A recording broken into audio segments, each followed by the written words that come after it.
Hello and welcome back to our channel. Right, basically this one is a quick introduction to hedge pruning. It starts with a few little sort of technical overviews before you sort of start getting into anything too major like cutting it or getting all your equipment out or clearing your area. Just go through the basic principles of hedge cutting. Start with a little sort of spec of myself. I've been a gardener for what, 15 years now. Must have cut, well, thousands of metres of hedging, and just go through some basic principles that you may or may not know already, and then I'll show you an example of what I've already cut and then give you a quick example of how to do a basic sort of hedge trim. Anyway, I'm going to get the pens out and do a little picture just to sort of give you a better perspective and sort of talk you through it. Right, start sketching my little picture out.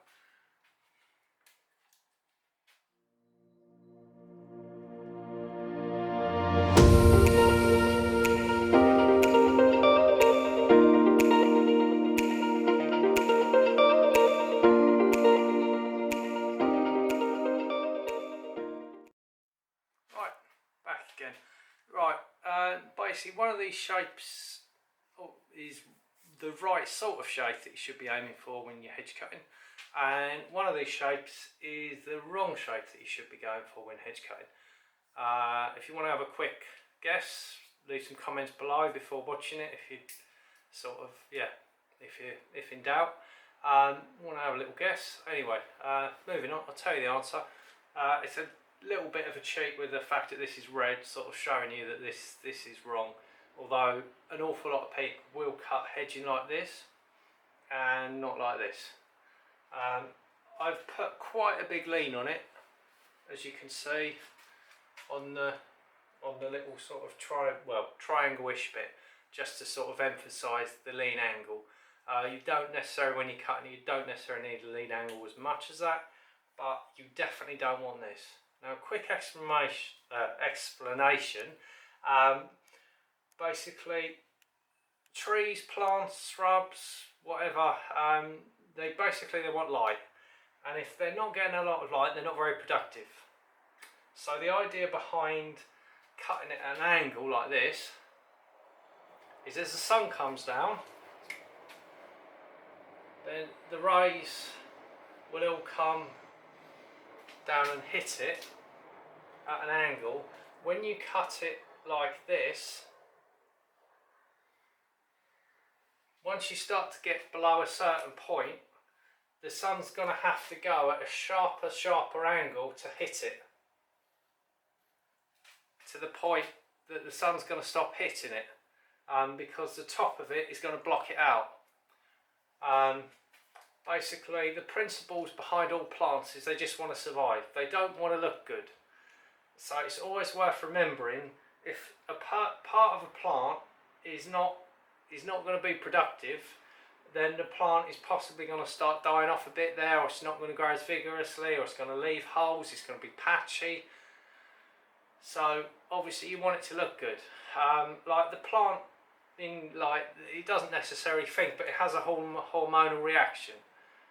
For instance, like, you want it to look good all year round, and like, you take it in perspective with humans, you might sort of try and look as good as you can and find yourself some amazing partner who's a movie star or a professional sports person, and that's a possibility that might work for you.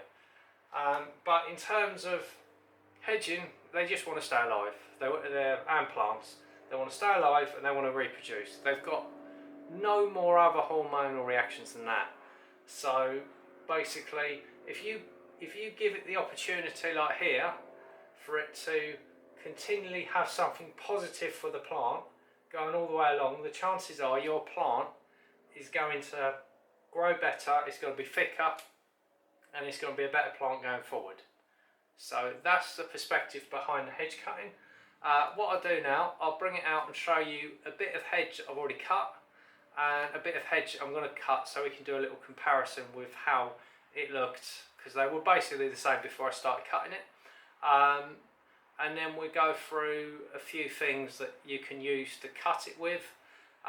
It's quite a good one because it's a very newly established hedge, so it hasn't got an obvious line all the way along. So it's a case of working it out as you're going. So anyway, thanks a lot for putting up with me on this bit, and we get to the exciting bit of actually cutting it and doing something. And right. Okay, so we're now out in the garden.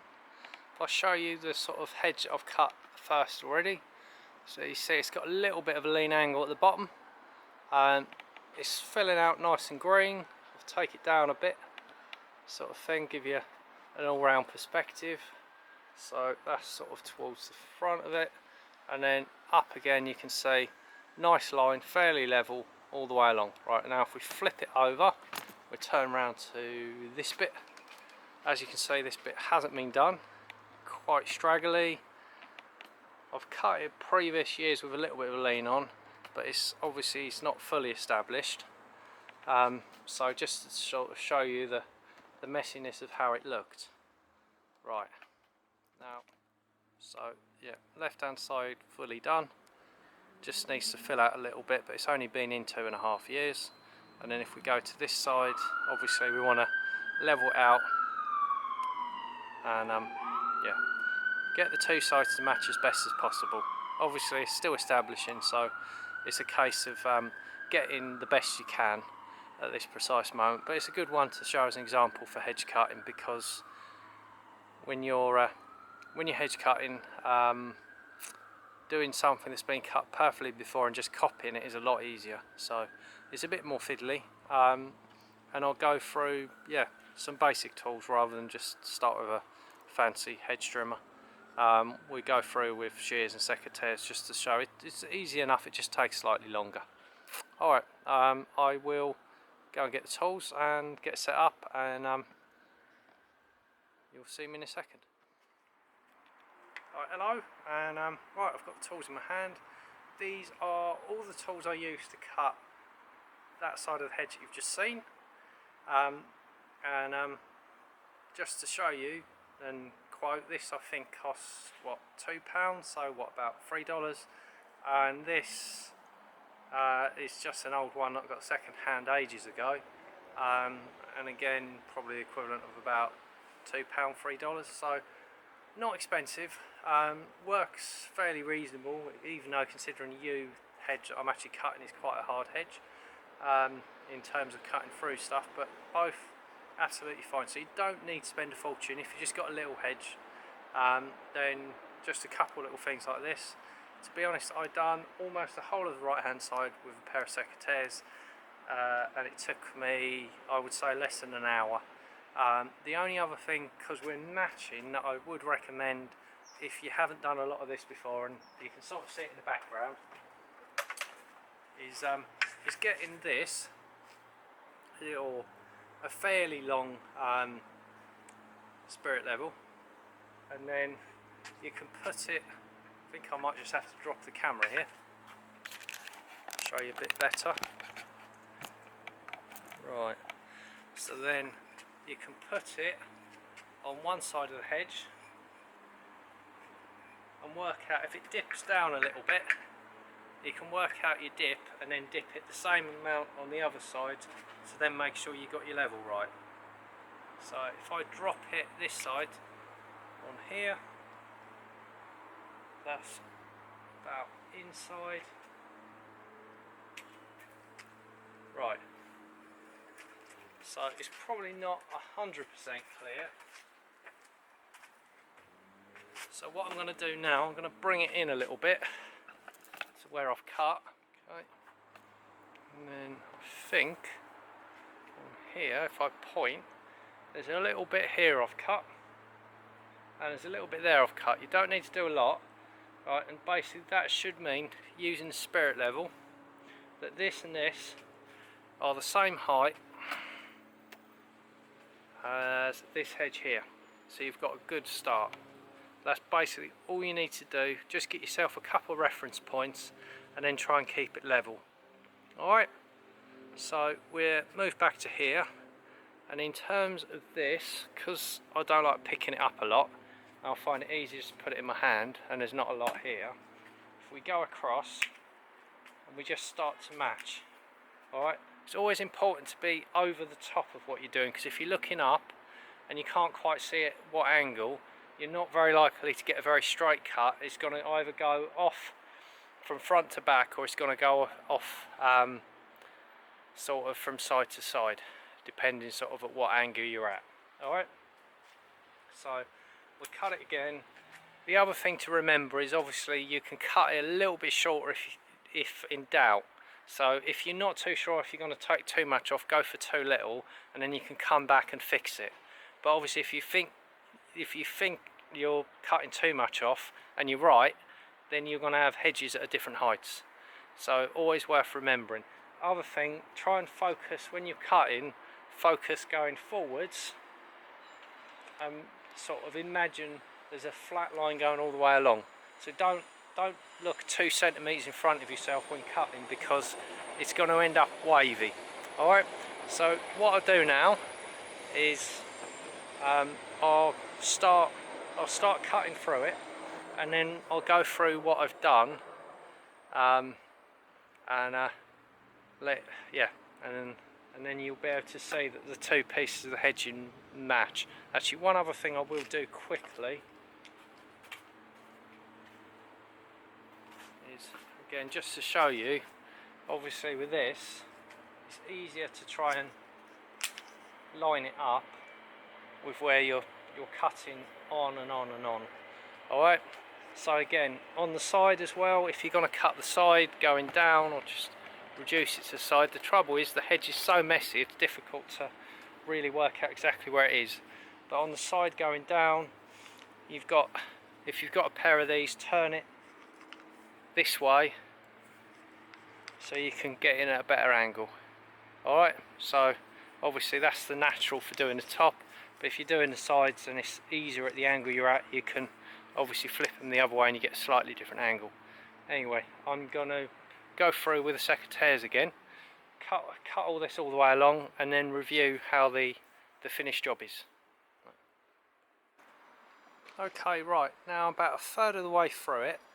Now, as you can see, I'll just sort of turn it gradually so that sort of lines up with that angle.